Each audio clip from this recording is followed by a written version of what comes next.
बिस्मिल्लाहिर्रहमानिर्रहीम। D fellows, आइए आज का लेक्चर शुरू करने से पहले रब्बुल जलाल की बारगाह में एक दफ़ा फिर मुल्तजी हों कि मौला करीम हमें ऐसे सजदों की तौफीक अता फरमा कि जिससे खिदमत खलक का जज्बा बढ़े। डी फेलोस, आज जो हम टेकअप करने जा रहे हैं वो है rule of consistency in bail matters. Dear fellows, इस कॉन्सेप्ट को आपने पहले भी पढ़ा होगा, सुना होगा, लेकिन ये एक latest judgement honourable supreme court की, जिसको आथर किया his lordship justice Mansoor Ali Shah साहब ने। इसके अंदर इस कॉन्सेप्ट को जो डिस्कस किया गया वो एक स्टूडेंट ऑफ लॉ के लिए, एक लॉयर के लिए, एक प्रोसिक्यूटर के लिए, एक जज साहब के लिए इंतहाई अहमियत का हामिल है। एक खूबसूरत अंदाज पे इन्होंने इस जो कॉन्सेप्ट है इसकी जेनेसिस को ट्रेस आउट किया कि ये कहाँ से ओरिजिनेट होता है और ये कॉन्सेप्ट है क्या, और इस कॉन्सेप्ट को अप्लाई करते वक्त किन किन चीज़ों को मद्देनज़र रखना चाहिए। ये अभी रिपोर्ट होनी है क्योंकि ये 31 अक्टूबर 2023 को जो अनाउंस हुई है, और ये CRLP 298/2023 और टाइटल्ड है Mohammad Arif versus state and another. इसके अंदर ऑनरेबल कोर्ट ने डिटेल के साथ इस कॉन्सेप्ट को डिस्कस किया। फेलोस, इस जजमेंट के अंदर इस कॉन्सेप्ट के जो डिफरेंट एस्पेक्ट्स को उजागर किया गया, उनमें से सबसे पहला एस्पेक्ट ये है कि जब आप रूल ऑफ कंसिस्टेंसी को इन्वोक करेंगे, ये रूल ऑफ कंसिस्टेंसी जो है जब आप इन्वोक करेंगे तो उस वक्त आप किस चीज़ को कंसीडर करेंगे? क्या FIR के अंदर जो रोल एट्रीब्यूटेड है टू दी अक्यूज पर्सन्स, उसको कंसीडर करेंगे, हु आर क्लेमिंग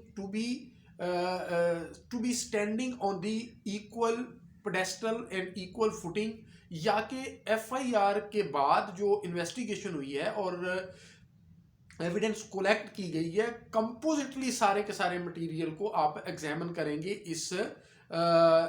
जो रूल ऑफ कंसिस्टेंसी है उसको इन्वोक करने के लिए। एक तो इस को डिटेल के साथ ऑनरेबल कोर्ट ने इस जजमेंट के अंदर डिस्कस किया, और दूसरा कि ये जो कॉन्सेप्ट है रूल ऑफ कंसिस्टेंसी, इसकी जेनेसिस क्या है। ऑनरेबल कोर्ट ने कहा इसकी जेनेसिस बेसिकली कॉन्स्टिट्यूशन का आर्टिकल 25 है और इसका आर्टिकल 4 है, क्योंकि आर्टिकल 24 का ये तकाजा है कि this right to equality before the law ensures that persons similarly placed, similar circumstances are to be treated in the same manner. In other words, among equals, the law should be equally administered. The like should be treated alike. Honourable court ने ये कहा कि article 25 का ये तकाजा है कि जो इक्वली प्लेस्ड लोग हैं वो इक्वली ट्रीट होने चाहिए, लाइक जो है वो अलाइक ट्रीट होने चाहिए, उनके साथ डिस्क्रिमिनेशन नहीं होनी चाहिए। इसलिए अगर किसी केस के अंदर दो अक्यूज को इम्प्लीकेट किया गया है और दोनों का रोल जो है वो आइडेंटिकल है और सब्सटेंशियली वो डिस्टिंग्विशेबल नहीं है, तो उनको बराबर का रिलीफ दिया जाना चाहिए। अब इसके अंदर ऑनरेबल कोर्ट ने फर्दर एक्सप्लेन करते हुए जो अहम बात की वो ये कही कि जब आप इस चीज़ को एग्जामिन करेंगे, आया कि एक अक्यूज को अगर बेल ग्रांट की गई है, दूसरे को ग्रांट की जानी चाहिए या नहीं की जानी चाहिए। आप FIR को एग्जामिन करेंगे, तमाम एविडेंस को जो कलेक्ट की गई है उसको एग्जामिन करेंगे, और तीसरी जो बहुत अहम बात है वो ये है कि जो फर्स्ट अक्यूज है जिसको बेल ग्रांट की जा चुकी है उसको देखेंगे कि on what ground he has been granted bail. For example, अगर नॉन बेलेबल ऑफेंसेस के अंदर जो प्रोहिबिटेड क्लास में अगर एक अक्यूज का केस उसके परव्यू में फाल करता था, वो तो उसको बेल ग्रांट करने के लिए स्टैट्यूटरी 4 ग्राउंड्स हैं, यानी या तो वो इन्फर्म हो, टेंडर एज हो, वो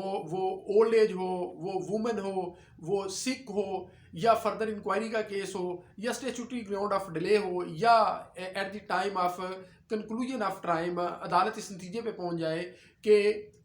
इस बंदे को कन्विक्शन नहीं होने वाली और वो उसको रिलीज कर दे। ये 4 ग्राउंड्स हैं। अब ऑनरेबल कोर्ट ने ये कहा कि जब एक अक्यूज पर्सन को सपोज फर्दर इंक्वायरी की बुनियाद पे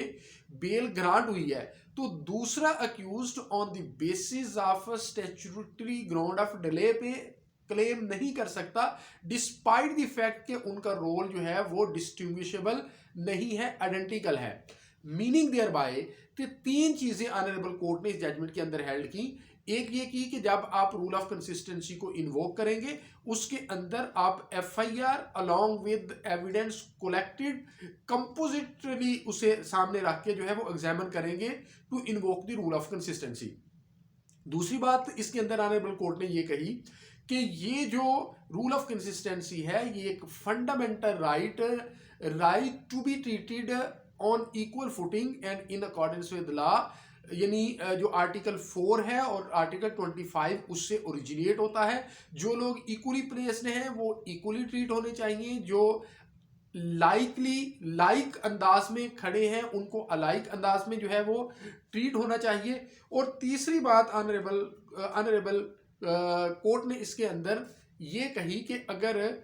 आप इसको रूल ऑफ कंसिस्टेंसी को इन्वोक करते हैं तो उनकी ग्राउंड भी सेम होनी चाहिए जिसपे आप उसे बेल ग्रांट कर रहे हैं। एक और इस हवाले से इस जजमेंट के अंदर नहीं लेकिन एक और जजमेंट के अंदर ऑनरेबल कोर्ट ने इस बात को हेल्ड किया कि रूल ऑफ कंसिस्टेंसी सिर्फ to the extent of accused available नहीं है बल्कि ये प्रोसिक्यूशन को भी अवेलेबल है। मीनिंग देयर बाय कि अगर एक accused person G on what ground and they were having identical role in FIR and investigation, तो उसकी अगर रिजेक्ट हुई है तो on the basis of rule of consistency दूसरे accused person if he is standing on the same footing उसकी भी reject हो सकती है। डिफेंस ये था रूल ऑफ कंसिस्टेंसी जिसको ऑनरेबल कोर्ट ने डिटेल के साथ जजमेंट के अंदर डिस्कस किया। Thank you.